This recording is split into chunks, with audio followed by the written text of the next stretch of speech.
Hey guys, I wanted to update everyone on our building project in India. In July, it'll be 2 years since my best friend Ethan passed away, and we were able to raise $10,000 to start a church. I feel like I should owe you guys an explanation because a bunch of you guys donated towards that building project, and I just wanted to update everyone and let you know everything that's going on with the building project, the church, and more. And I'm gonna go over that in this video. We went there about a year ago, last February, right before the shutdowns happened, to start the workings of this church building that we raised $10,000 for. And once we got there, we discovered that there was actually some misfortunes that came. The property owners realized that Americans were wanting to purchase the land. They actually told us that we could build the property on the land, but they wouldn't actually sell us the land. So we felt peace to not pursue that. We didn't want to build a $10,000 building on property that we did not own. That is obviously not a wise choice. So while we were there, we were slightly discouraged, but we found another piece of property about an hour away in kind of more of a remote area where there isn't many churches. The property that we found is about 5 minutes from the airport, so it's a very, very great location. Our connection in India basically presented us this property and said, I will donate this property to you guys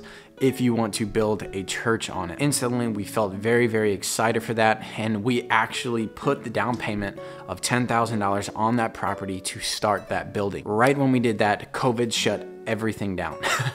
Unfortunately, in India, they actually just opened up not too long ago, and within that process, we were able to think about, reflect on really what we feel like the Lord wants for this area and what the Lord wants for India and specifically the town or the city that we are in. I hate to say it, but we felt like a church building was not it. Now, we raised the money for the church building, and there is going to be a church in that location eventually, but I want to show you guys exactly what we're planning on doing now. This is our vision. We purchased some property and we're already starting to build.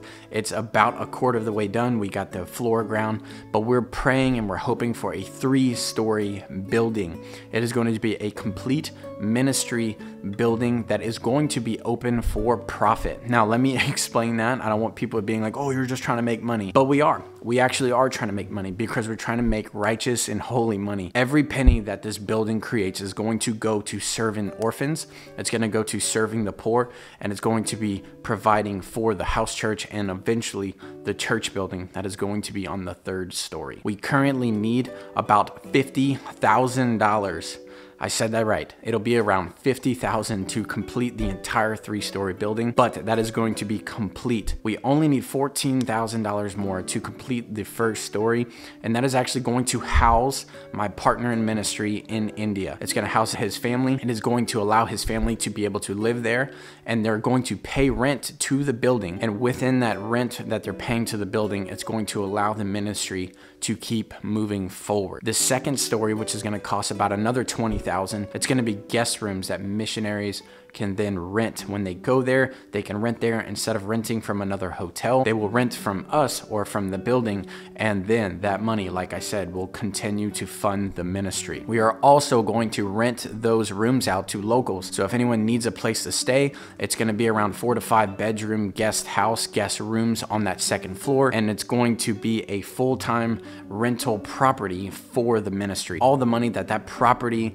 then brings in is going to go out into the kingdom. Now, for the 3rd story, so we have the ground floor is going to be the pastor's residence, the 2nd floor is going to be guest homes, and the 3rd floor is going to be a hall. Now, it's going to be an open hall where we're going to do church services on Sundays and Wednesdays for the community around, but it's also going to be open for renting. So anyone in the local area, if they would like, they can rent the hall for a party. They can rent the hall for business conferences, meetings, business meetings. It'll probably be able to sit about 100 people or so, and this is going to then create more revenue for the ministry. Every penny that this building accumulates is all going to get streamed back into the ministry to go to the orphan. It's going to go to the homeless. It's going to go to the widow. It's going to go to the hungry. I'm not going to lie, I'm a little nervous making this video because $50,000 is a lot of money to me, but this is something that I really, really believe in with all my heart. The guy that we are partnering with in India is by far one of the best people I know. During the pandemic, he was able to bring rice. That's all they could afford, was to bring rice to open villages. And they did that. They executed and they brought rice when no one had anything in India. It wasn't like America where Walmarts were open. They had nothing. Everything was shut down. And then these people are already poor. All they could do is deliver rice, and they did that. We were actually able to support them and send them a few $1,000s over the months of the pandemic to help support them, but they were also doing it on their own without our help at all. So please pray about this. Like I said, we eventually need 50,000, but the first initial cut is $14,000. If we get $14,000, the pastor, his wife, and his 2 kids can move in and start working. When they move in, they are going to start a house church in this area, so the community around will be able to go to a house church, which I actually rather anyway. Honestly, church buildings are sometimes overrated. The faster we can get them in that door, the faster we can start transforming that community. So guys, please pray, please consider donating. We obviously need a lot of money, but like I said, the first 14,000, I would like to get that as soon as possible to get the pastor and his family in so they can then start the work. And then, like I said, we need roughly about $50,000 to complete the entire project. But once the structure is built, it will sustain itself. Thank you guys so much for watching. If you have any questions, please feel free to reach out to me. You can donate down below at our GoFundMe for the building project. And I thank you guys so much for the opportunity to partner with you. Thank you.